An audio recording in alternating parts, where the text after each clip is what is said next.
Oi, oi, gente, sejam muito bem-vindos ao nosso podcast, nosso primeiro episódio do Criminalmente Falando. E hoje a gente vai falar sobre crimes contra a dignidade sexual e eu trouxe as meninas pra gente falar um pouco sobre o assunto. Boa noite, gente, eu sou Camila Natanoeli. Oi, gente, eu sou a Giovana Marques. Eu sou a Rebeca Schumann, nós somos estudantes do segundo semestre de Direito. Mas então, gente, o que é um crime contra a dignidade sexual? Explica um pouquinho melhor sobre. Bom, eu acho importante falar que entre os crimes contra a dignidade sexual nós temos várias tipificações.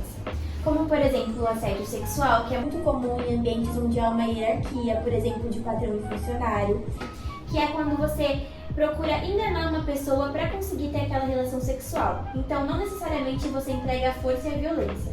Nós temos também um que é bastante famoso e comentado, né, o famoso estupro, que todo mundo escuta falar, que é basicamente você usar a força e a violência para conseguir ter a relação sexual. E o estupro de vulnerável, que é quando você faz isso com uma pessoa menor de 14 anos ou então incapaz de oferecer resistência. Pode ser um deficiente intelectual ou físico, ou então uma pessoa idosa. Na verdade, o crime de estupro, ele é um crime antigo, né? Então vamos usar como referência o artigo 213, que foi um artigo que sofreu alterações em 2009. Vamos ver um pouquinho? Constranger alguém mediante violência ou grave ameaça a ter conjunção carnal ou a praticar ou permitir que com ele se pratique outro ato libidinoso. Antes da reforma de 2009, tem algumas diferenças, e o primeiro tópico assim, que eu gostaria de pautar é que homens eles não configuravam como sujeito passivo do crime. Homens sempre estavam configurando como sujeito ativo. Ou seja, ele nunca seria vítima de estupro. Ele poderia até ser vítima, sim, de assédio sexual, mas nunca como vítima de estupro. Então, a reforma de 2009 veio para mudar essa perspectiva e também antes não se falava sobre crime contra a dignidade sexual da vítima, e sim sobre crimes contra costume, que pra mim é um absurdo, né, porque é uma moralidade pública, fala ali diretamente da invasão ali do espaço pessoal da Então, amiga, eu acho muito importante também falar que dentre esses crimes contra a dignidade sexual, a gente tem a famosa percepção de que só estupro é válido, e não é bem assim. Tem simples atos que a gente passa que se configura crime e a gente nem imagina. Como, por exemplo, roubar o beijo de uma pessoa, você já está cometendo um crime, porque não tem o consenso dela, e o consenso da pessoa para qualquer ato que seja um toque, seja um beijo, é muito importante. Então, às vezes a gente acaba negligenciando isso. Por exemplo, num relacionamento onde tem uma mulher e um homem, um namoro, um casamento, a partir do momento que o homem te toca sem a sua permissão, já é um crime. É porque é muito banalizado, né? Na perspectiva de relacionamento, principalmente. Exatamente. Acham que por existir uma relação, não tem um crime. Mas, na verdade, existe sim. É que também acaba que muita gente acredita que o estupro ele só acontece quando tem a penetração. E não é bem assim, né? E até mesmo no artigo 213 a gente consegue observar que existem duas modalidades, né? A conjunção carnal, que seria a penetração heterossexual, e os atos libidinosos diversos, que daí entra o beijo lascivo, o sexo oral, o sexo anal. Então, com a mudança do artigo 213, em 2009, houve também essa abrangência para essas outras tipicidades do crime também. E é isso, né, gente? A lei, ela precisa acompanhar a evolução da sociedade. E para citar como exemplo, eu também gostaria de trazer o crime de estupro virtual, né, que é uma nova modalidade que vem ganhando espaço aí no judiciário, tem sido mais explorado, que se baseia, por exemplo, tem lá uma menina, tá mexendo nas suas redes sociais, chega por algum motivo uma mensagem de um cara desconhecido com uma foto da mãe dela, falando, olha, se você não me enviar uma foto íntima sua, ou se você não fazer uma chamada de vídeo aqui comigo, eu sei onde a sua mãe mora, eu conheço a sua mãe, e por algum motivo coage aquela vítima a poder enviar mídias íntimas ou fazer uma chamada de vídeo, né? Atualmente, né, pensando na nossa perspectiva como sociedade, é algo que tem sido cada dia mais comum. Inclusive, eu acho bom trazer como exemplo o caso da atriz, da Carolina Dickmann, que veio a público, virou lei, ela foi chantageada por hackers, teve as fotos dela, as fotos íntimas vazadas, E, nossa, Você imagina o impacto que isso causa na vida de uma pessoa. Imagina como fica o psicológico da vítima depois de passar por uma situação dessa. Porque ela confia em alguém, ela manda fotos íntimas dela e a pessoa simplesmente espalha pra todo mundo. Então, uma pessoa que passa por isso, ela pode desenvolver várias coisas. Ansiedade, depressão, crise de pânico, pode vir flashbacks do ocorrido na cabeça dela. Gente, é um evento muito traumático, ninguém merece passar por algo assim. Só que por que muitas pessoas não denunciam se é algo tão sério? Não existe rede de apoio, não existe muita informação sobre o assunto.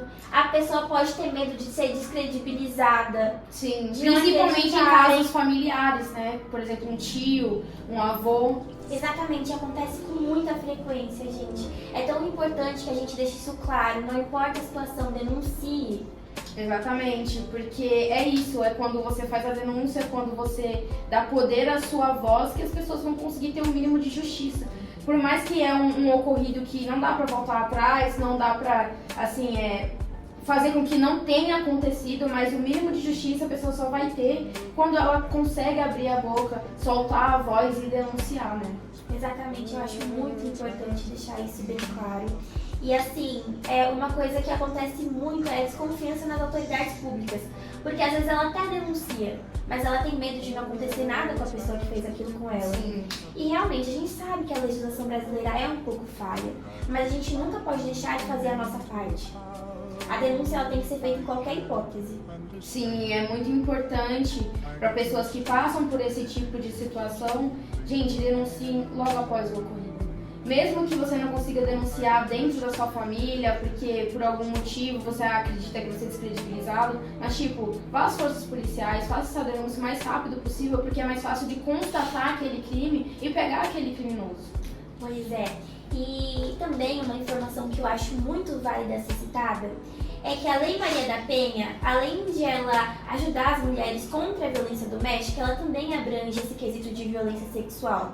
Assim como o ECA, o Estatuto da Criança e Adolescente, protege as crianças, os menores de idade, contra os abusos cometidos.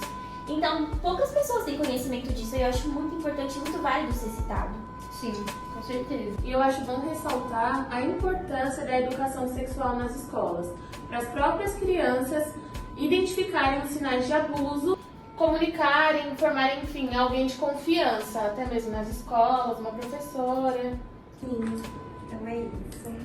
Muito obrigada pelo bate-papo, meninas. Foi maravilhoso. Ai, pois é nosso. Foi Ótimo. ótimo. Agora a gente vai trazer a Aline, que vai participar de forma remota, vai falar pra gente um pouquinho mais sobre o assunto. Oi, gente, meu nome é Aline Costa e eu vim falar um pouquinho com vocês sobre violência sexual. Sobre violência sexual, ela não segue um padrão e ela também não discrimina gênero. Então, tanto homens quanto mulheres podem ser vítimas da violência sexual. A violência sexual pode ocorrer em diversos ambientes, dentro de casa e até mesmo em lugares públicos, como hospitais, transportes públicos, dentro do ambiente de trabalho. As causas da violência sexual contra crianças e adolescentes muitas vezes estão ligadas a ambientes familiares disfuncionais, falta de educação sobre sexualidade e entre outros. As consequências são sempre devastadoras, podendo ocasionar problemas psicológicos como depressão, ansiedade, entre outros, o que ocasiona muitos problemas psicológicos. A educação e conscientização são fundamentais. Ensinar as crianças desde cedo sobre seus corpos e o que é consentimento podem fazer uma grande diferença. Lembre-se sempre que a primeira etapa para combater o crime é denunciar. Para denúncias de abuso e exploração contra crianças e adolescentes, Disque 100. Denuncie sempre que você precisar. Tchau, tchau, gente. Muito obrigada por nos acompanhar até aqui. Até o próximo episódio.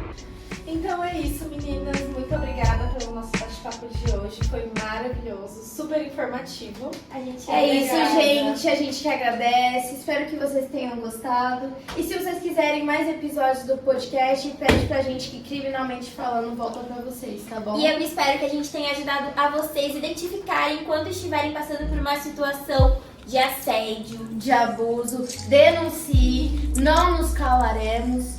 Um beijo. Tchau, E tchau, tchau!